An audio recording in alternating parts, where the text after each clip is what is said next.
नमस्कार मुलांनो. आजच्या आपल्या व्हिडिओमध्ये आपण इयत्ता 9वी गणित भाग 2 मधला वर्तुळ या धड्याबद्दल आपण आज शिकणार आहोत. तर त्यामधली जी 2 प्रमेय आहेत ती शिकणार आहोत आणि वर्तुळाची जी बेसिक माहिती आहे ती आपण जाणून घेणार आहोत. अत्यंत महत्त्वाचा धडा आहे पुढच्या इयत्तेसाठी, त्यामुळे लक्षपूर्वक बघा. आता बघा, वर्तुळ म्हणजे काय? तर इथे एक वर्तुळ काढलेलं आहे. तर स्थिर जो बिंदू, हा जो मधला जो बिंदू आहे, जिथे आपण कर्कटकाचं जी टोकेरी टोक असतं ते ठेवतो, त्या स्थिर बिंदूपासून समान अंतरावर, म्हणजे सगळीकडे जसं आपण फिरवू ते सारखंच अंतर असणार आहे. ते समान अंतरावर असणाऱ्या जी बिंदू आहेत, त्या बिंदूच्या संचाला काय म्हणतात? वर्तुळ असं म्हणतात. यातला जो ज्या बिंदूवर आपण कर्कटकाचं टोकेरी टोक ठेवलं, त्याला म्हणतात केंद्रबिंदू. या इथे आपण त्याला नाव देऊया ओ. तर बिंदू ओ हा काय आहे?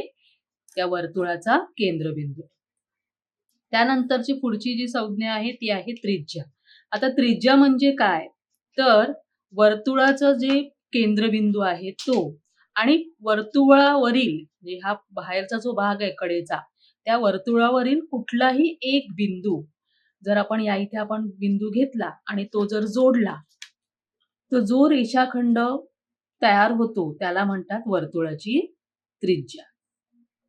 आता इथे आपण वर्तुळावर बिंदू घेतला, ओ पी हा बिंदू घेतला, तर ओ पी हे काय झाले? त्या वर्तुळाची त्रिज्या झाली. रेख ओपी, रेख आणि रेषाखंड अर्थ एकच आहे. रेख ओपी हा काय आहे? ही वर्तुळाची त्रिज्या आहे. आता पुढची जी संज्ञा आहे ती आहे जीवा. तर जीवा म्हणजे काय? तर वर्तुळावरील कोणतेही दोन बिंदू, वर्तुळावर कुठेही पण दोन बिंदू घेतले आणि ते जर जोडले, या इथे एक बिंदू घेतलाय आणि या इथे एक बिंदू घेतलाय, आपण त्यांना नावं देऊया ए बी. तर हे वर्तुळावर दोन बिंदू घेतले आणि ते जोडले, तर त्यांना जोडणारा जो रेषाखंड असतो त्याला म्हणतात जीवा. तर इथे जीवा काय आहे? रेख ए बी ही जीवा आहे. आणि त्यानंतरचा आहे व्यास. आता व्यास म्हणजे काय? व्यास ही एक काय असते? जीवाच असते. फक्त ती वर्तुळाच्या केंद्रातून जाते. म्हणजे वर्तुळावरील असे दोन बिंदू की त्यांना जोडणारा जो रेषाखंड आहे तो वर्तुळाच्या केंद्रातून जातो. म्हणजे इथे एक बिंदू घेतला आणि इथे एक बिंदू घेतला, अशा पद्धतीने घेतला की त्यामधून जाणारा रेषाखंड वर्तुळाच्या केंद्रातून जातो. ही जीवाच आहे, फक्त ती वर्तुळाच्या केंद्रातून जाते, म्हणून त्याला आपण काय म्हणतो? व्यास म्हणतो. आपण नाव देऊया त्याला एम एन. त्यामुळे इथे एम एन हा काय आहे? जीवाच आहे, पण ती केंद्रातून जाते म्हणून तो व्यास आहे. त्याला व्यास असंही म्हणतात. रेख एम एन किंवा रेषाखंड एम एन हा काय आहे? व्यास आहे. आणि व्यास जी असते ती वर्तुळाची सगळ्यात मोठी जीवा असते. आपण त्रिज्या बघितलं तर त्रिज्या आपण असंख्य त्रिज्या काढू शकतो, आपण असंख्य जीवा काढू शकतो आणि असंख्य व्यास सुद्धा आपल्याला काढता येतात. हे जी सगळी अत्यंत मूलभूत माहिती आहे ही वर्तुळाबद्दल. आता आपण याच्या पुढचा जो भाग आहे ते वर्तुळाचे प्रकार आहे. आता बघा, पहिला जो प्रकार आहे तो आहे एकरूप वर्तुळ. एकरूप वर्तुळ म्हणजे काय? तर ज्या वर्तुळांची त्रिज्या समान असते. आता इथे दोन वर्तुळ काढली, हा केंद्र आहे आणि केंद्रापासून हे जे अंतर घेतलेलं आहे वर्तुळाच्या कडेवरचं ते, आणि दुसऱ्या वर्तुळाचा केंद्रावर जर आपण कर्कटकाचं टोक ठेवलं तर ते अंतर समान आहे, म्हणजे यांची त्रिज्या समान आहे. ज्या वर्तुळांची त्रिज्या समान असते त्यांना एकरूप वर्तुळ असं म्हणतात. आता ह्याच्या पुढचं जे आहे ते आहे एककेंद्री वर्तुळे. एककेंद्री म्हणजे ज्या वर्तुळांचं केंद्र एकच असतं. म्हणजे इथे बघा तीन प्रकारची तीन वर्तुळं आहेत एकात एक असणारी, तर त्यांचा केंद्रबिंदू एकच आहे. तर अशा वर्तुळांना आपण म्हणतो एककेंद्री वर्तुळे. त्यानंतरचं आहे एकाच बिंदूत छेदणारी वर्तुळे. म्हणजे दोन वर्तुळं आहेत आणि ती एकमेकांना एका बिंदूमध्ये छेदतायत. या इथे बघा, एक छोटं वर्तुळ आहे आणि हे एक मोठं वर्तुळ आहे आणि ते एकमेकांना या बिंदूत छेदते.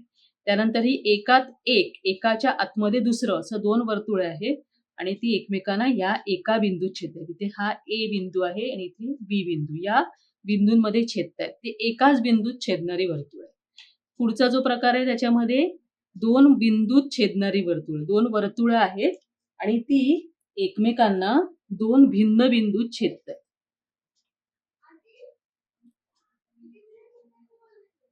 इथे बघा हे एक छोटं वर्तुळ आहे आणि हे एक मोठं वर्तुळ आहे. हे ए केंद्र असलेलं वर्तुळ आहे, हे बी केंद्र असलेलं वर्तुळ आहे आणि हे एकमेकांना छेदतायत बघा इथे. त्यांना आपण नाव देऊया एम, एन. एम आणि एन या 2 बिंदूमध्ये छेदतायत म्हणून त्यांना 2 बिंदूत छेदणारे वर्तुळ असं आपण म्हणतो. आता यानंतर 2 महत्त्वाची प्रमेय आपण अभ्यासणार आहोत. अत्यंत महत्त्वाची प्रमेय आहेत. ही अभ्यासल्यानंतर याच्यावर आधारित जो 6.1 हा जो सराव संच आहे, तो आपल्याला सोडवता येणार. आता बघा, पहिलं जे प्रमेय आहे, वर्तुळाच्या केंद्रातून जीवेवर काढलेला लंब जीवेला दुभागतो. तर प्रमेय ज्यावेळेला लिहायला येतं किंवा जेव्हा आपण त्याचा वापर करतो, तर त्यामध्ये पक्ष, साध्य, सिद्धता ह्या पद्धतीने आपण ते प्रमेय लिहित असतो. म्हणजे आपल्याला जे दिलेलं आहे तो भाग पक्षामध्ये असतो. त्यामध्येच आपल्याला काय साध्य करायचंय ते दिलेलं असतं आणि ते साध्य करण्यासाठी आपण सिद्धता लिहितो. आता काय दिलेलं आहे बघा, वर्तुळाच्या केंद्रातून जीवेवर काढलेला लंब म्हणजे हा वर्तुळाचा केंद्र आहे O आणि ही जीवा आहे AB. त्यावर हा लंब काढलाय म्हणून इथे लंबचं चिन्ह काढलेलं आहे. हे इथपर्यंतचा जो भाग आहे ते पक्ष आहे म्हणजे हा दिलेला भाग आहे. आणि त्या जीवेला दुभागतो हे आपल्याला साध्य करायचंय. दुभागण्याचा अर्थ काय आहे? दुभागतो म्हणजे त्या जीवेचे समान भागामध्ये विभाजन करतो. म्हणजे ही जी जीवा आहे AB या OP हा लंब टाकल्यामुळे त्याचे 2 समान भाग झाले. हे आपल्याला सिद्ध करायचंय. म्हणजे AP बरोबर PB हे आपल्याला सिद्ध करायचंय. तर ते आपण पहिलं लिहायचं. पक्षामध्ये आपल्याला दिलेला भाग आपण लिहायचा. पक्षामध्ये काय लिहिणार पहिलं? O केंद्र. आता इथे काय दिलेले आहे? प्रमेयामध्ये कुठलीही नावं दिलेली नाहीयेत. म्हणजे वर्तुळाच्या केंद्राचं किंवा जीवेचं कुठलंच नाव दिलेलं नाहीये. त्यामुळे इथे जी मी नावं वापरली तीच लिहिणं अपेक्षित नाहीये. तुम्हाला तुमच्या वेगळी नावं सुद्धा तुम्ही इथे लिहू शकता. पण तुम्ही जी नावं लिहिणार आहात ती पक्ष आणि साध्यमध्ये आली पाहिजे. आता बघा पक्षामध्ये काय आहे? O केंद्र असलेल्या वर्तुळाची रेख AB ही जीवा आहे.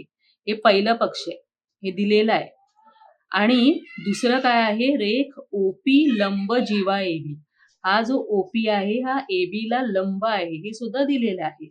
आणि आपल्याला साध्य काय करायचंय? तर या OP AB वर लंब असल्यामुळे त्या AB या जीवेचे 2 समान भाग होतात हे आपल्याला साध्य करायचंय. म्हणजे AP बरोबर PB, रेख AP एकरूप रेख VP हे आपल्याला सिद्ध करायचं आहे. एकरूप म्हणजे समान मापाचे, सारखे. आता यासाठी आपण इथे काय करणार आहोत? इथे आपण एक रचना करणार आहोत. तर रचना काय करणार आहोत? तर रेख OA आणि OB आपण काढायचंय. ही रचना या इथे आपल्याला करायची. तर ती आपण रचना जे काही करणार ते सुद्धा आपल्याला तिथे लिहावं लागतं. त्यामुळे आपण रचना लिहिलेली आहे. हा OA आणि OB हे तुटक रेषाने पण आपण दाखवू शकतो. अशा पद्धतीने आपण रचना केलेली आहे म्हणून. तर रचना लिहिलेली आहे. रेख OA व रेख OB काढला. आता आपण सिद्धता लिहिणार. म्हणजे आपल्याला जे साध्य करायचंय, साध्य काय करायचंय? AP आणि PB एकरूप असतात हे आपल्याला दाखवायचंय. त्यासाठी आपण ही सिद्धता लिहितोय. का सिद्धता लिहिताना इथे आपण हे जे रचना केली, ती रचना केल्यामुळे 2 त्रिकोण तयार झालेत बघा. OPA आणि OPB असे 2 त्रिकोण तयार झाले. तर त्या त्रिकोणामध्ये आपल्याला काय करायचंय? एकरूपता दाखवायची. प्रथम आपण पहिलं ते करणार. तर सिद्धतेमध्ये आपण काय लिहिणार बघा? पहिलं लिहिणार त्रिकोण OPA व त्रिकोण OPB मध्ये. आता यामध्ये आपण काय दाखवणार आहोत? तर पहिलं आपण पक्षामध्ये जे काही लिहिलेलं आहे ते प्रथम आपण लिहिणार. कोन OPA हा जो कोन आहे तो. एकरूप कोन OPB. आता हे का एकरूप आहे? तर इथे आपण पक्षामध्ये म्हटलेलं आहे की OP हा जीवा AB ला लंब आहे. लंब याचा अर्थ 90 अंशाचा. म्हणजे हा 90 अंशाचा आहे, तर हा सुद्धा कोन 90 अंशाचा आहे. हे आपल्याला पक्षामध्ये म्हणजे हे आपण कशावरून लिहिलं? पक्षावरून लिहिलं. ते कारण इथे आपण बाजूला लिहायचंय. त्यानंतर आणखीन काय इथे आपल्याला माहिती आहे? तर एक ओपी ही जी ओपी आहे, ती दोन्ही त्रिकोणामध्ये येते. तर ती आहे सामायिक भुजा म्हणून ती एकरूप आहे. रेख ओपी एकरूप रेख ओपी. का? कारण काय? तर सामायिक भुजा. त्यानंतर तिसरा घटक. तिसरा आता यामध्ये काय आहे? OA. हा OA आणि OB हे सुद्धा एकरूप आहे. का? कारण ह्या आपण बघितलं तर हा वर्तुळाचा केंद्रबिंदू आहे आणि हा वर्तुळावरील बिंदू आहे. आणि वर्तुळाचा केंद्रबिंदू आणि वर्तुळावरील बिंदूला जोडणाऱ्या रेषाखंडाला आपण त्रिज्या म्हणतो. म्हणजे OA आणि OB ह्या त्रिज्या आहेत. आणि वर्तुळाच्या ज्या सर्व त्रिज्या असतात त्या सारख्या एकाच वर्तुळाच्या सर्व त्रिज्या सारख्या मापाच्या असतात म्हणजेच त्या एकरूप असतात. तर ते काय आहे इथे बघा ह्या ज्या त्रिकोणामध्ये बघितलं तर हा कर्ण आहे. मग कर्ण OA एकरूप कर्ण OB आणि याला कारण काय येणार? एकाच वर्तुळाच्या त्रिज्या. एकाच वर्तुळाच्या त्रिज्या असल्यामुळे त्या काय आहेत? एकरूप आहेत. एकाच वर्तुळाच्या त्रिज्या. कळलं? आता इथे आपण काय काय दाखवलं? कोन एकरूप दाखवला. त्यानंतर जे सामायिक भुजा आहे ओपी ही एकरूप आहे आणि हा कर्ण म्हणजे 3 घटक आपण या इथे एकरूप दाखवले. म्हणजे त्रिकोण एकरूप दाखवण्यासाठी आपल्याला 3 घटक कसोटीनुसार दाखवावे लागतात. तर 3 घटक झाल्यानंतर आता ते त्रिकोण एकरूप आहेत. कुठल्या कसोटीनुसार? म्हणून त्रिकोण OPA एकरूप त्रिकोण OPB कुठल्या कसोटीनुसार? तर कर्ण भुजा प्रमेयानुसार किंवा कसोटीनुसार. हे 2 त्रिकोण एकरूप आहेत. आता त्रिकोण एकरूप असल्यानंतर त्याचे इतर जे कोन असतात किंवा इतर बाजू असतात त्या सुद्धा एकरूप असतात. मग आपल्याला जे सिद्ध करायचं होतं रेख AP एकरूप PB म्हणजे उरलेल्या ज्या बाजू आहेत. आता हे त्रिकोण एकरूप आहेत. मग आता उरलं काय यामध्ये? ते आहे ते AP आणि PB या BP या त्रिकोणाच्या उरलेल्या भुजा आहेत. मग त्या सुद्धा एकरूप आहेत. म्हणून रेख AP एकरूप रेख BP ह्याला कारण काय देणार आपण? एकरूप त्रिकोणाच्या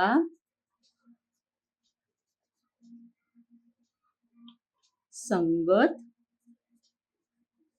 भुजा आणि हेच आपल्याला सिद्ध करायचं होतं. अशा पद्धतीने आपण हे सिद्ध केलं. आता दुसरं प्रमेय बघा. दुसरं प्रमेय आहे वर्तुळाचा केंद्र व जीवेचा मध्य यांना जोडणारा रेषाखंड जीवेस लंब असतो. वर्तुळाचा केंद्र आणि जीवेचा ही जीवा आहे त्या जीवेचा मध्य यांना जोडणारा रेषाखंड त्या जीवेला लंब असतो. आता आधीच्या प्रमेयामध्ये तो लंब आहे हे दिलेलं होतं. आता यामध्ये आपल्याला तो लंब आहे असतो हे काढायचं म्हणजे साध्य करायचं. यामध्ये दिलंय बघा ओ केंद्र असलेल्या वर्तुळाची रेख AB ही जीवा आहे. हे पहिलं दिलेलं आहे. दुसरा दिलाय जीवाचा P हा मध्यबिंदू आहे. कारण मध्य म्हटलंय त्यांनी. हा मध्यबिंदू आहे याचा अर्थ काय? तर हे दोन AP आणि PB समान मापाचे आहे. हे आपल्याला दिलेलं आहे. साध्य काय करायचंय? रेख OP लंब जीवा AB म्हणजे हा OP या AB ला लंब आहे म्हणजे हे जर कोणाचे जे माप आहे OPB हे 90 अंशाचे आहे हे आपल्याला सिद्ध करायचंय. आता यासाठी आपण काय करणार आहोत? आपण यासाठी एक रचना करणार आहोत. रचना काय करणार? तर मगाशी जशी रचना आपण केली OA आणि OB काढला तशीच रचना आपण इथे करणार आहोत. तर हे आपण रचनेमध्ये लिहायचं कारण ते दिलेल्या भागामध्ये नाहीये. हे आपण करतोय म्हणून ती रचना आहे. तर ती आपल्याला लिहायला लागणार.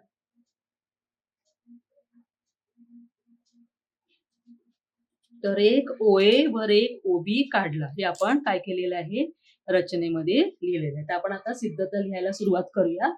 तर पहिलं आपल्याला काय काय दिलंय ते आपण सगळं लिहिलेलं आहे. साध्य लिहिलं, रचना लिहिली. आता सिद्धता लिहिली. तर मगाच प्रमाणे आपण काय करायचं, दोन त्रिकोण घ्यायचे. तर इथे दोन त्रिकोण तयार झाले.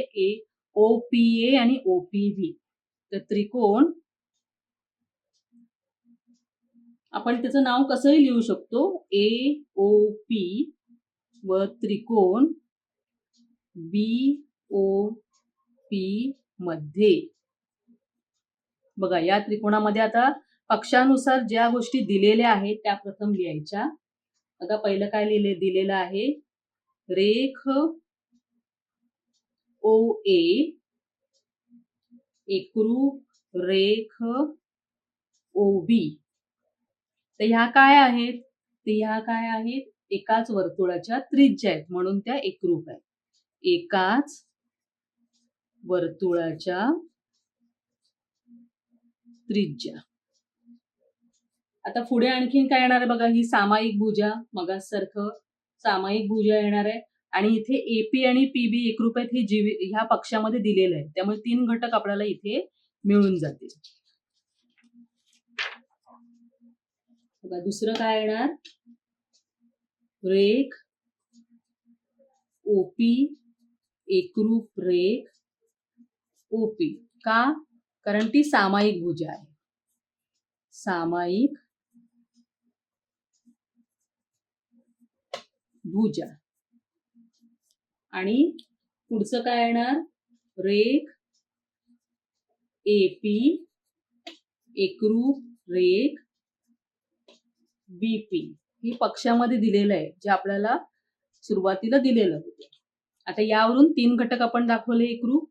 यावरून काय लिहिणार, त्रिकोण AOP एकरूप त्रिकोण BOP. हे एकरूप आहेत कुठल्या कसोटीनुसार, बाजू बाजू बाजू या कसोटीनुसार. बा कसोटीनुसार. सगळ्या कसोट्या तुम्ही शिकलेल्या आहात. तर त्या कसोटीनुसार हे दोन त्रिकोण काय झालेले आहे, एकरूप आहेत. आता त्रिकोण एकरूप आहे तर त्याच्या बाजू आणि त्याचे संगत कोन सुद्धा एकरूप असतात. आपल्याला इथे जे अपेक्षित आहे ते आपण एकरूप दाखवायचं. तर कोन OPA एकरूप कोन OPB. बघा OPA आणि OPB कुठला आहे बघा, OPA म्हणजे हा कोन आणि OPB म्हणजे हा कोन. हे बाजूबाजूचे जे कोन आहे त्या त्रिकोणांचे संगत कोन आहे. तर ते सुद्धा काय येणार आहे, एकरूप येणार. तर त्याला कारण काय येणार, एकरूप त्रिकोणाचे संगत कोन. एकरूप त्रिकोणाचे संगत कोन. आता ते कोन एकमेकांना जोडून आहेत, त्यांची एक भुजा सामायिक आहे.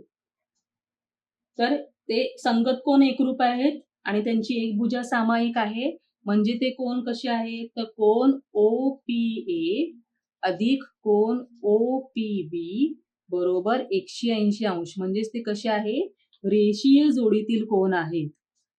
रेषीय जोडीतील कोन. आणि रेषीय जोडीतील कोनांच्या मापांची बेरीज 180 अंश असते. तर हे दोन कोन एकरूप आहेत, रेषीय जोडीतील आहेत. पण इथे जर आपण बघितलं तर आधीच्याच विधानामध्ये OPA आणि OPB हे एकरूप आहेत, म्हणजे सारख्या मापाचे आहेत. म्हणजे आपण या OPA ऐवजी OPB लिहू शकतो, कारण ते सारख्याच मापाचे आहेत. म्हणजे OPB अधिक OPB बरोबर 180 अंश. आता हे कशावरून लिहिलं आपण, या विधानावरून.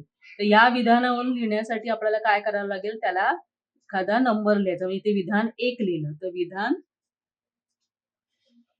1 वरून.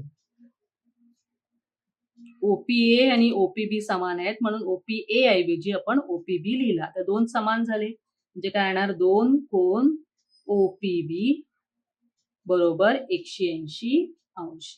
दोघांची बेरीज इथे हा एक आणि हा एक झाले 2.